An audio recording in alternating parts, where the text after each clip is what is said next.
Greetings, this is the Baron, and here we have another round of the 1.5 sealed event. Here it's me versus my opponent Max. Let's see how we're gonna go in this round. I think my deck is actually cut down to just black and green at this point. And well, there's a Naf's ass for you. Yeah, because the 3 colors were just too much for me. So I had to go down to 2. I don't have an updated deck list or anything like that. In fact, I think I ended up throwing red back in because I just couldn't stay away from my lightning bolt. It was doing so much work for me when I had it, and it was just, I don't know. I didn't get good draws. I had to do what I had to do. But I'm making it in here with my Naf's ass for 1 damage, so that'll, you know, kind of negate that elf at least. If he taps the man to prevent the extra damage here. Yeah, he does. Okay, so. Did he have it at the end of his turn? He's done his upkeep. I guess he's tapped on his turn. And he did get a land drop though, so that's a Thornthallid. Man, Thornthallid's so rough against me. My whole deck's 1 toughness. You know, something like that, it's scary. It's scary stuff. What do I got? 3 mana. Do something good here. Mind Stab Thrall. 2/2. If he gets through, I could sacrifice him instead of dealing the damage to have my opponent discard 3 cards. I don't think it's at random. I think it just he chooses 3 cards. But cool card. I used to play with it, you know, in my early days. So, and that was my favorite picture too of that card.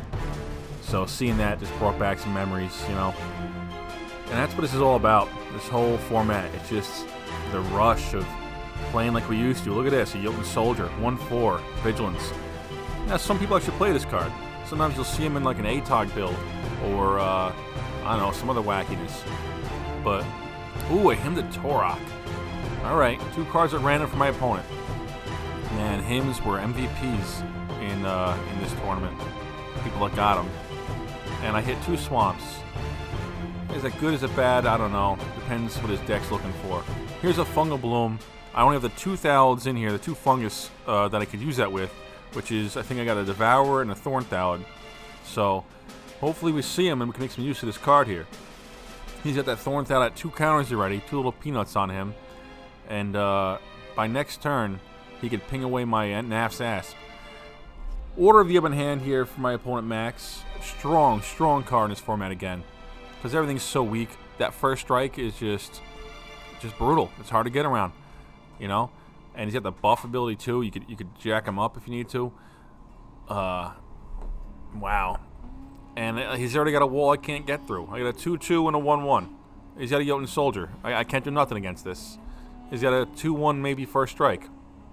He's got a 2/2 even. You know. This is the format we deal with. But it is fun. It really is. You know, I'd rather play like this than, you know, the way people play now in Modern or Legacy or whatever that is. These crazy combo decks. Here we go, an Ashnod's Transmogrant.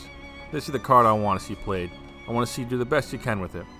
You know, and you can. You know, in Old School, that card might be playable. Might be. I don't know. You know, maybe you play Reconstruction and you use it as a combat trick, I guess. You know, if you got... What's boltable? Maybe if you got a Jusum and your opponent blocks with a Curd Ape, you know, but you got this on the field, now 1 bolt's not going to do it. Maybe I'm getting crazy. You know, there's obviously better cards to play, but it just, you know, you can do other things, and that's what's so great about this format. I mean, Old School in general, but this format specifically, absolutely incredible. It's a good card, this format. You know, even if I got my 2/2 now, I can make him a 3/3. And I can, you know, win the exchange on the Thornthallid or make him sacrifice 3 tokens off there. Ooh, a Murk Dwellers. 2/2. If he's not blocked, he hits you for 4. And he's 4 to cast. Not a good deal. Not a good deal. But, you know, he could do work. 4 damage is no joke. My opponent's at 19. He's tapping the 1 guy that, you know, could easily take him out. Although, not a Jotun Soldier. You can't get by the Jotun Soldier either. Because if he's being blocked, he doesn't get the buff. Man. This is so brutal. Okay. That's alright. I'll find a way through. You know, maybe I'll get my Killer Bees or my Colossus or something like that, and I'll smash these defenses. Speaking of defenses, Wall of Ice. Oh, come on. And a 0/7 wall defender. And on that, I'm stuck on that. What am I going to do? 0/7. I got a terror in here, I think. Did I even get a terror? I don't know. I don't know how I'm going to deal with a Wall of Ice. And, I mean, you can get frustrated at something like that, but, man, it just brings a smile to my face. Even if I am frustrated, you know, I'm still laughing at it. That Wall of Ice is doing its job. You know, this is how the game is meant to be played. You know, you buy a starter deck, maybe a couple packs, you do what you can. Oh, I did it. I dropped the bomb. 9/9 trample. Colossus of Sardia. Okay. That's one way to deal with that wall. My opponent is playing black and green, so he might have a crumble or a terror. Ways to deal with that. Oh, no, terror won't do it, will it? Terror, I think, is non-black, non-artifact. You need a dark banishing to get rid of an artifact creature. So maybe he has a crumble. But that's a big maybe. Right now I got a 9/9 trample. Ain't no maybes about that. Speaking of him, he took the role of biggest creature from Force of Nature, who's been around since the beginning, and is very playable. We see him played all the time. Colossus, you can make playable. Leviathan took the crown from him in the dark as a 10/10.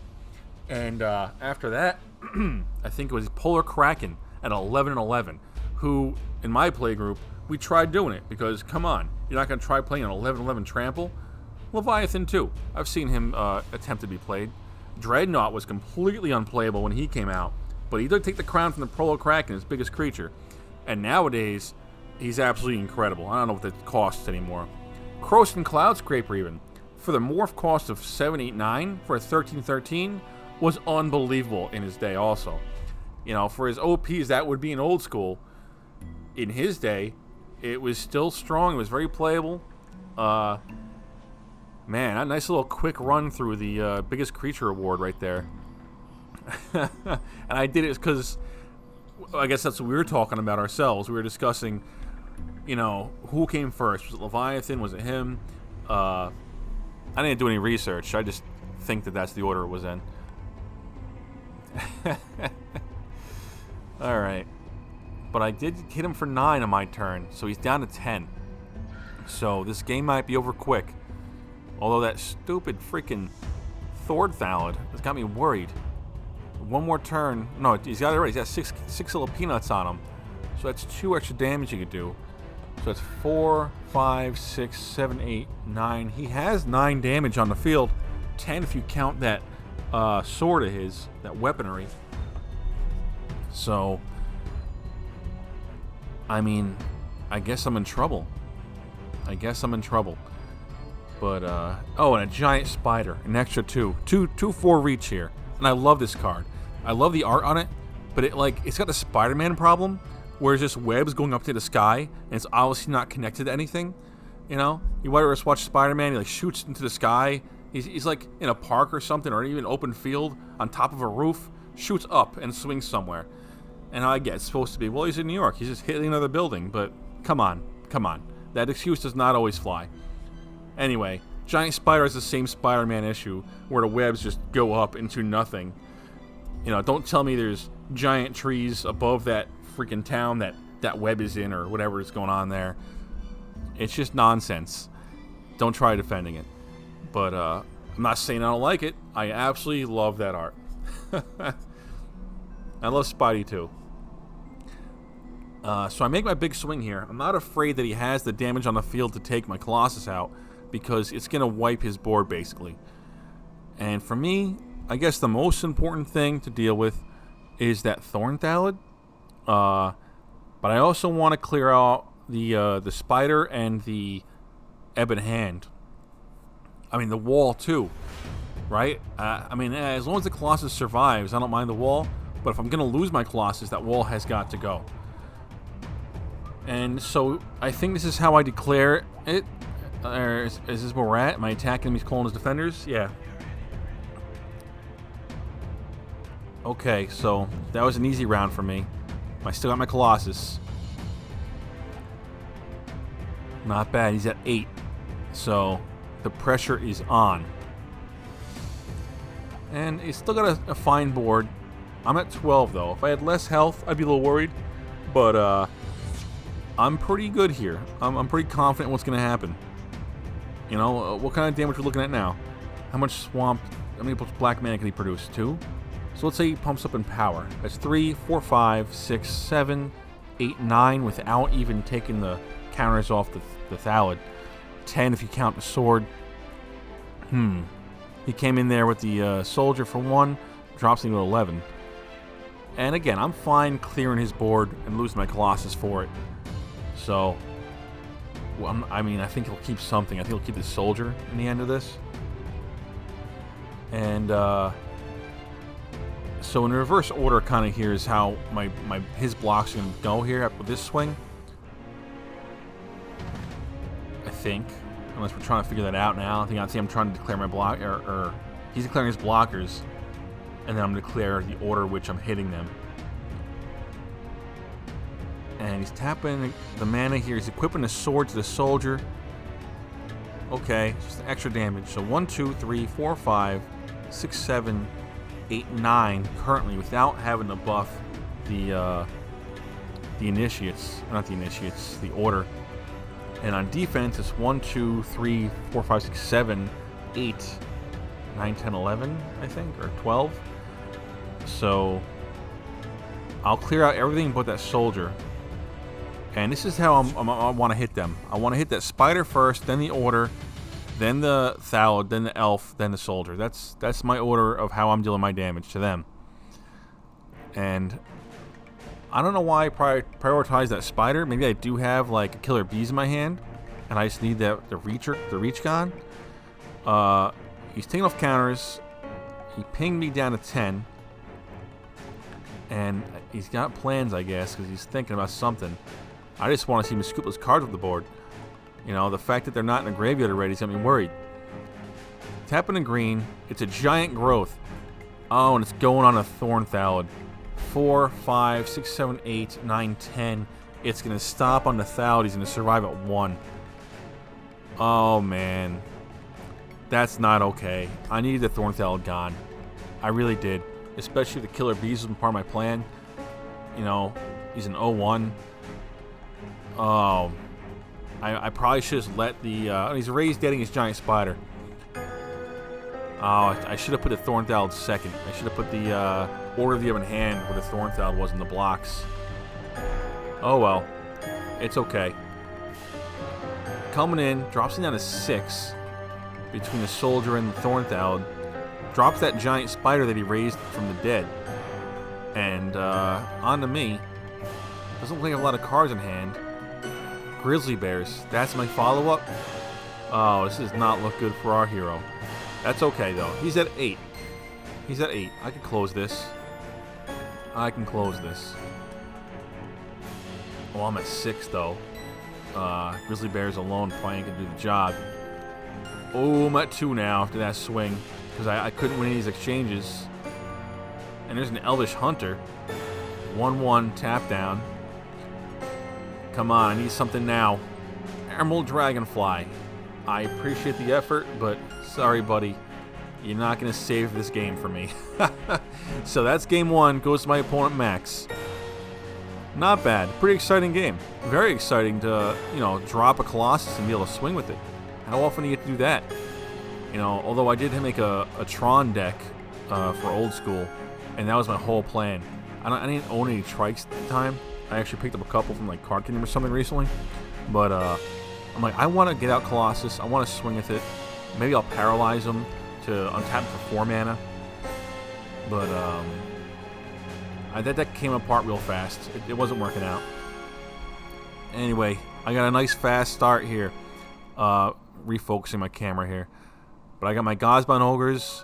And I followed up with my, is that a Naf's Asp? Oh man, these Kumbaj Witches, the Kumbaya Witches. These are my bane. They're 1-3. I come on. And they ping, they take out all my guys. Again, my whole deck is nothing but 1 toughness. So I'm like, I give up. This is it. I can't handle these witches. But obviously, You know, that's not the way we're doing this. I'm going forward. I'm just complaining. And, man, these witches, I was actually playing in the 1.5 tournament recently as I was preparing for it. The two people I practiced with the most, they were running these witches like crazy, and they gave me so much trouble. And in my original incarnation of the deck I was playing, I was running a playset of Prodigal Sorcerers, and so I just kept getting my butt kicked to these witches. And I'm like, we all saw the power of the 1 damage ping in 1.5. You know, takes out all the weenie decks, no problem. And even in this battle of pingers, the Kumbaya Witches takes out the Timmy. And he's 1 mana cheaper. Yeah, damage will come back to you, but in the big picture, it doesn't even matter so much. And having that 3 toughness, it's massive. Yeah, because you can stop I mean, not their Armistice Factories anyway in 1.5 that I'm playing, but it could stop Armistice Factory also, just to give, you know, extra credit to that card. But anyway, ooh, I dropped a Frozen Shade. Alright, okay, I only got 2 black mana right now, but I might be able to do some damage. I mean, he's got his Order of the Ebon Hand. If he goes, it gives him first strike at 1 mana, and then just pings my dude. Oh, it doesn't matter. What happened here? Was that the end of turn ping? Take out my Frozen Shade? Why did I even cast him? Oh, and then why didn't I ping the order? What am I doing? I play an order myself. And I guess I didn't even think about however I messed up right there. Did I just not do damage to him at all? I don't know. That was an error. That was a big time error. I'm at 20 though. He's at 16, and I got strong creatures on the field. He just has a better defense right now with that spider, and he gets in for 2 with this Order of the Ebon Hand. Huh. Scary board, but again, all I need is the right card or 2, and I can really change this around. Okay, there's my Transmogrant again. So I can make my Gosbon a 3/3, but that's still not getting past that spider. It would work with my Order of the Ebon Hand, though. It would protect me from those witches, although in response to using it, he can then witch them to death. So I don't know what my plan is here. Okay, he blocked the spider. I came in, he blocked the spider. I tried buffing. He giant growth the spider out of range, so he didn't even have to use his witches. I think he's worried about using the witches because he doesn't want to lose his order, even though I forgot to hit them last time. It comes in, I throw my Ogre in front of him because Ogre isn't going to be any good if I got less life than my opponent. So, might as well just throw him in, make the block. You know? Gosman Ogre is a great card. Really is. As long as your opponent doesn't have a Bolt in his opening hand. Or a Psyblast, something like that. Alright, I dropped my second order here, and Emerald Dragonfly again. And Emerald Dragonfly, I've been seeing has been being played a little more recently, which I love. I think it's great that people are playing this card. I don't know why they're playing it. I haven't looked at these deck lists yet. I just hear that he's seeing play, and I'm really into that. You know, card is cool. And that's a lot of these cards are cool. Hell, a giant spider even. A while back I picked up a play set of betas just because I wanted to play the card. You know, you stop Serendeeps, no problem. So, you know, it's not stopping a Juzam, at least not at base, not unless you do some kind of trick. But if you're playing green, you can have giant growth, no problem. If you splash, if you're green red, you got bolts too. But he does the trick, you know. So you don't need a $200 city in a bottle to stop Arabian Nights. You know, you could do it with giant spider for the most part. Because again, even though Juzams are out there, Serendeeb is the real, you know, Arabian Nights MVP outside of like Library of Alexandria, you know. And for the library, same thing. I mean, it's not as cheap as a spider, but a strip mine does the job. Stone Rain does the job. You don't even need a sinkhole, you know. Plenty of ways to get rid of these cards. And that's a lot of beauty in that too. You know, that you can just have answers for a deck that you could put a down payment on a house with a deck that, you know, you could just put together with cards you found laying around, you know, your living room that you haven't touched in, you know, 20 years. Look at this stuff. You know, I'm not saying either one of these decks are going to beat any of my constructed decks, but they still have answers, is what I'm saying. You know, you're not out. You're not out. You know, I'm not telling you, you know, Emerald Dragonfly is better than Serenity, you know, Efreet or Jin or whatever. But I'm just saying, play the card. Don't be afraid. You know, howl from beyond that guy. Do some damage. Have fun. That's what it's about. Anyway, before I get down memory lane here, a little back and forth. I don't know what I'm thinking. I keep playing out these Order of the Ebon Hand, you know, with his witches on the field. I got one toughness. What am I gonna do? Not play these things? You know, they're in my hand. I gotta flood the board. I gotta do something. I can't just let him beat me up with these creatures because mine will have one toughness. You know. There, Killer Bees. That's a target worth hitting. But I got the mana to protect him at least this time. I didn't make that, you know, mistake I made with my Frozen Shade earlier. I could at least buff him for one for this turn, and then on my turn I'll have the mana back. So the witches can't get my bees just yet. Oh man, the Thornthal can though. Yeah, that's what happened. Okay, witches came in, hit the bees, went to hit the bees. I buffed the bees. In response to the buff, the spike Thornthal got me. And here we have Land Leeches, a 2/2 first strike with 3 mana. I have always loved this card. I love the art. I love like the thought behind it. You know, like I imagine the world where these creatures exist. You know, and it's a 2/2 first strike. What are you? You're a 0/1 citizen. You know, maybe you're a badass. Maybe you're a 1/1 or a 1/2, or if you're a knight, you're a 2/2 first strike. That's kind of the best normal people get in old school Magic, you know. So this thing, it comes out of the mud and it gets you, and that's it. You know, it's just a cool world to imagine living in. Oh man, he drops a Pestilence. Well, that's just brutal. That will wipe my board and leave his open for the full swing attack. Leeches just came out, but it's hit me for 2, 4, 5 damage. Plus the one from Pestilence. Oh, it didn't happen that way. Why didn't it happen that way? Well, I don't know. Okay. I got a turn. Pretty amazing. Not sure what I can pull out of this deck that will actually help me here. I mean, maybe a Diabolic Machine, you know? That would at least be able to withstand a Pestilence. It'd be able to block any creatures. But, ooh, Elven Riders, 3/3. And I go to my draw.